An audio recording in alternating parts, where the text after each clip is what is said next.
mas não é possível que o César vendia periquito na feira. Como é que foi isso, César? Como é que era vender periquito na feira? Olha, era uma pena que a safra era só uma vez por ano, né? Mas como eu morava no campo, né? Meu pai era uma pessoa bem simples, humilde, trabalhava no interior de Goiás.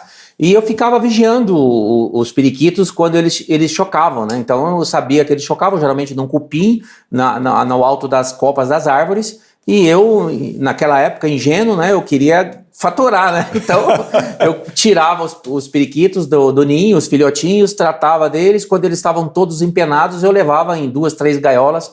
E hoje, pelo amor de Deus, eu não gosto, não faço e não quero. Mas na época, com 12 anos de idade, era uma fonte de renda que eu tinha anualmente. Foi onde eu comprei meu primeiro automóvel, uma bicicleta. Uma bicicleta, era um meio de transporte. De transporte. E como é que era ajudar o pai na lavoura lá no interior de Goiás, César? Que lavoura que era lá? Capri, estilo rudimentar, né? Plantava arroz e milho, então era na matraca, né? Que pouca gente sabe, mas era plantado 1 a 1, meu pai plantava. Não tinha trator, não tinha nada, chama carpideira, né? Que é um cavalo na frente puxando atrás.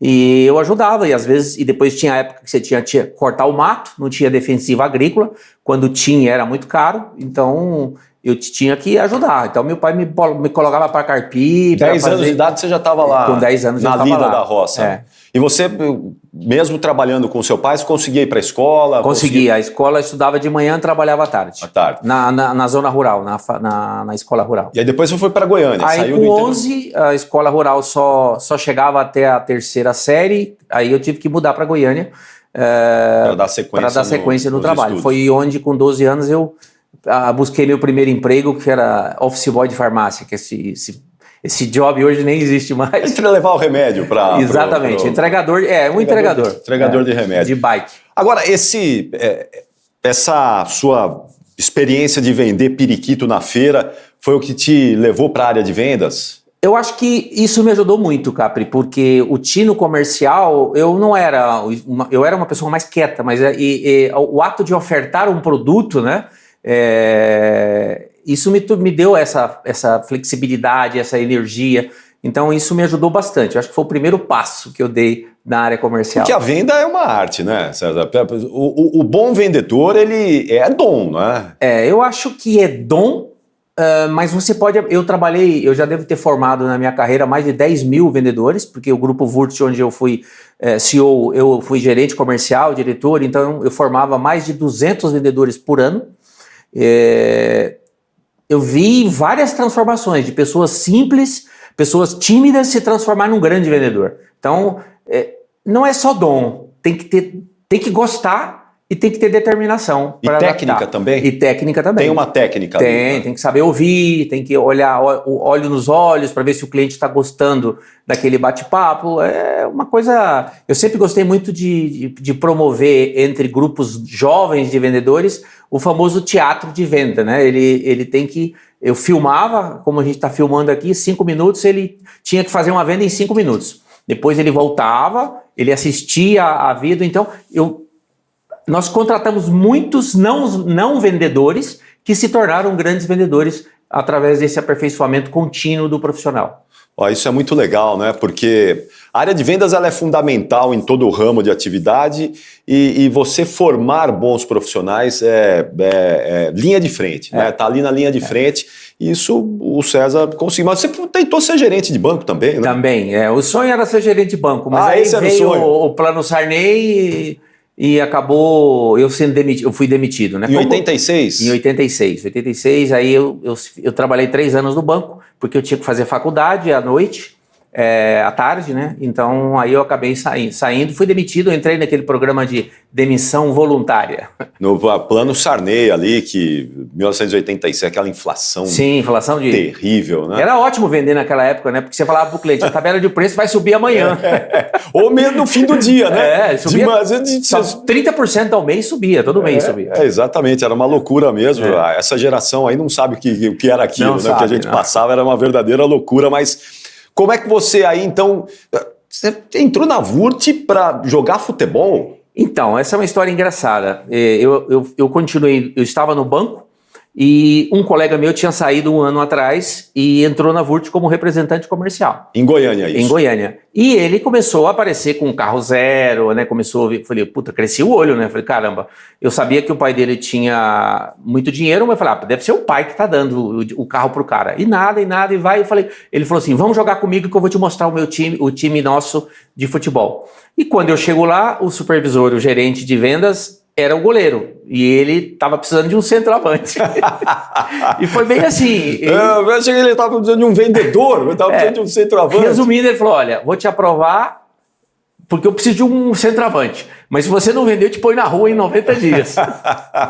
E deu certo, graças a Deus. E aí, mas você tinha sido reprovado antes? Você já tinha tentado trabalhar? Eu fui reprovado em 2 entrevistas.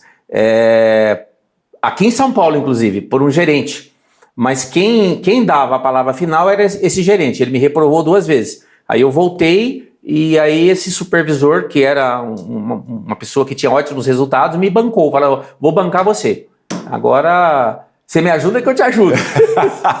Aí você vendia de segunda a sexta e ia jogar futebol no fim de semana? Sábado, domingo, sábados e quartas-feiras à noite. Boa. E você começou já bem, já dando o resultado que o cara estava esperando? Olha, eu acho que a gente recebe na carreira da gente algumas frases que te provocam, né?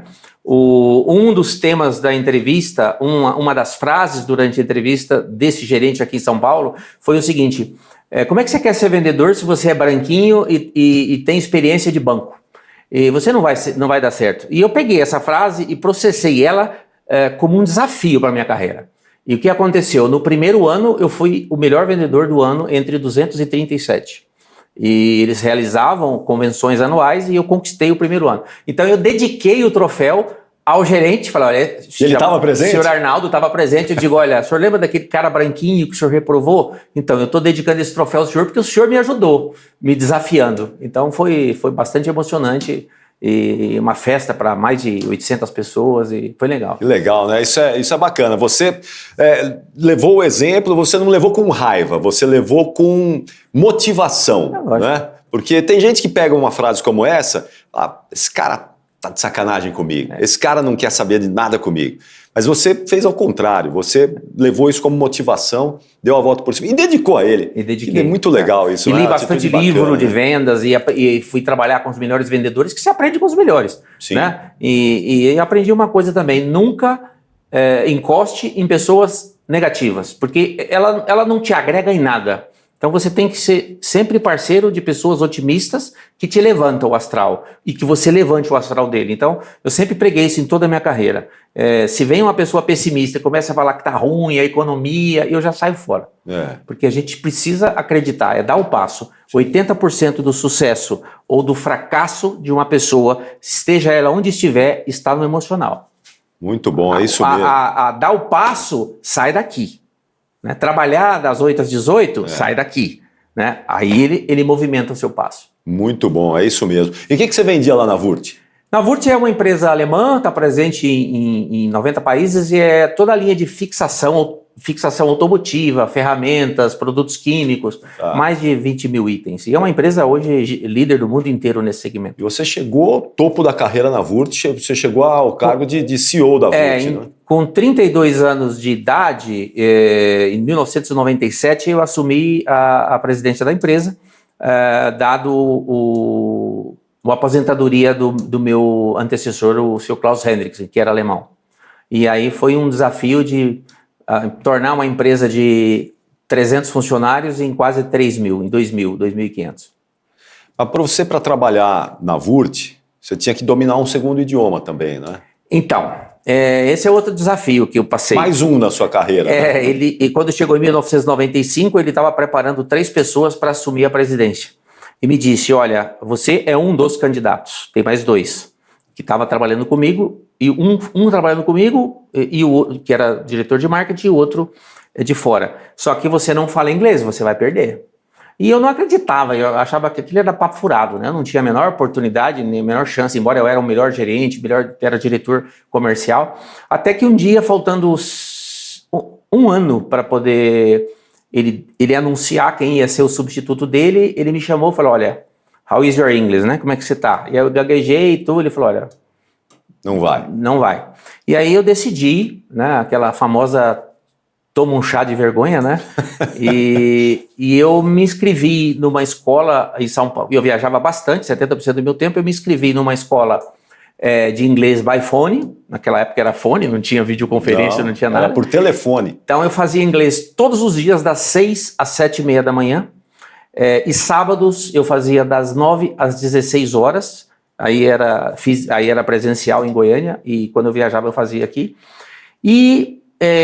Depois, e aí no 6º mês, eu comprei uma passagem, fui para os Estados Unidos e fiquei lá 35 dias. E aí eu voltei falando.